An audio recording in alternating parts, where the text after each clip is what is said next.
everyone, and welcome back to English with Lucy. Today I've got an important lesson for you about the 3 words you should never ever say or use in English. This lesson is going to help you improve all aspects of your English, but in particular your vocabulary and your writing. But it will also help with speaking, listening and storytelling as well. It's also going to be especially useful if you want to sound more professional, but more about that later. Before we get started, I'd like to mention one other thing that can drastically improve your English language skills. It's the Lingoda Language Marathon. I'm going to talk about this fully at the end of the video, but you can go to the time shown on the screen now if you want to know about it right this second. Basically, you can do 90 days of English lessons with qualified native teachers and get your full course fee refunded. That's up to €807. But first, let's get on with the lesson. The first word that you should never ever say or write in English is, dare I even say it? It's very.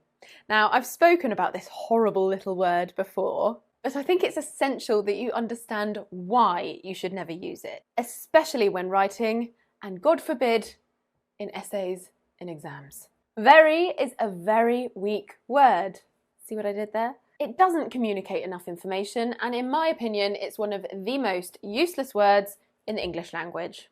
All it does is magnify another word. So how can you avoid using it, and what should you say instead, if anything?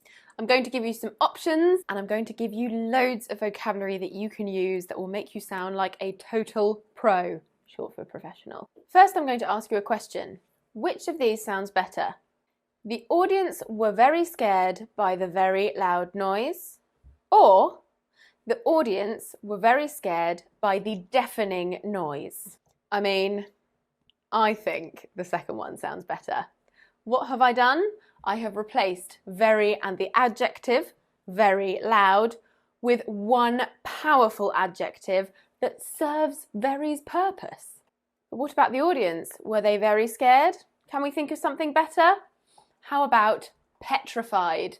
The audience were petrified by the deafening noise.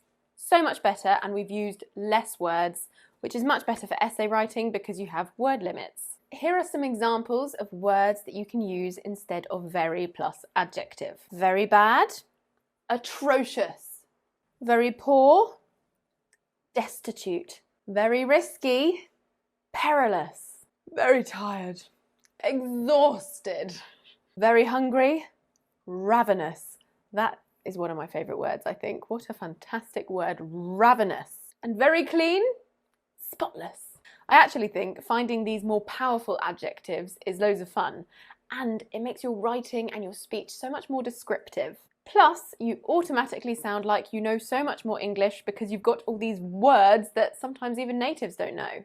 I think this calls for some homework. Yes, even in free YouTube videos, you do get homework. I want you to comment below with at least 3 alternatives for very plus an adjective. Let's see how many we can get under the video, and make sure to check out everyone else's responses so we have this huge resource for everyone to use. Go, go, go. Comment 3. Right, the next one. Oh, what a terrible word. Said. Said.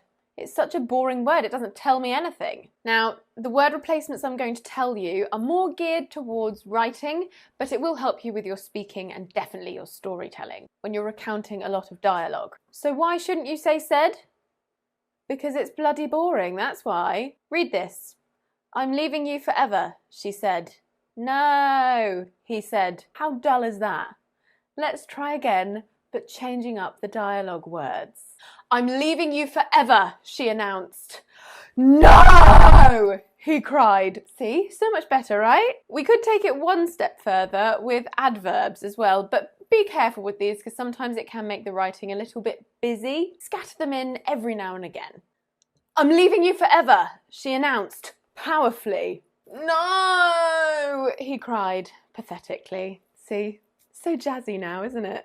Now, I am a very generous teacher, and I have curated a list of amazing dialogue words that you can use in your writing and in your speech. But A quick Google search will leave you with hundreds of alternatives, so make sure you do your revision. I've organised mine into sections. Anger, bellowed, snapped, cautioned. Affection, consoled, comforted, soothed. Excitement, babbled, gushed, exclaimed. Fear, stammered, gasped, screamed. Determination, declared, insisted, commanded. Can you tell I'm really enjoying this lesson? Happiness, sighed, gushed, laughed. Sadness, sobbed, moaned, lamented. To show conflict, sneered, scolded, glowered. To show amusement, teased, chortled, guffawed. And for storytelling, recounted, recalled, resumed. I hope those were really useful for you. As I said before, a quick Google search and you'll have pages and pages of alternatives to said. Are you ready for the last word that you should never ever use? It is thing. Yep, I know. Awful, isn't it? Isn't it just the most awful word, the most frustrating and annoying word in the world? My boyfriend always shouts to me, "Luce, where did you put the thing?" And I reply, "What thing?" And then he says, "You know, the thing." It's infuriating. Words like thing and stuff are convenient placeholders. When we can't remember the name of something or we get distracted, we use them instead. It's actually really hard to kick this habit in conversation, so I'm not so strict with that, but it is so important that we don't use them in writing. That's just lazy. There is always a better word. For example, I looked at all of the things. I felt sad. You don't know anything about what's making me feel sad. How about if I say it like this? I looked at all my mother's childhood teddies and possessions. I felt sad. There, I tell you loads of information about the situation, and you understand why I feel so sad. Seems obvious, but it's amazing how many people use thing in their writing. In conclusion, stop saying these 3 things. I've said it before, but it's very important. I did a funny. I made a joke. Okay, it is now time to talk about the ins and outs, an idiom meaning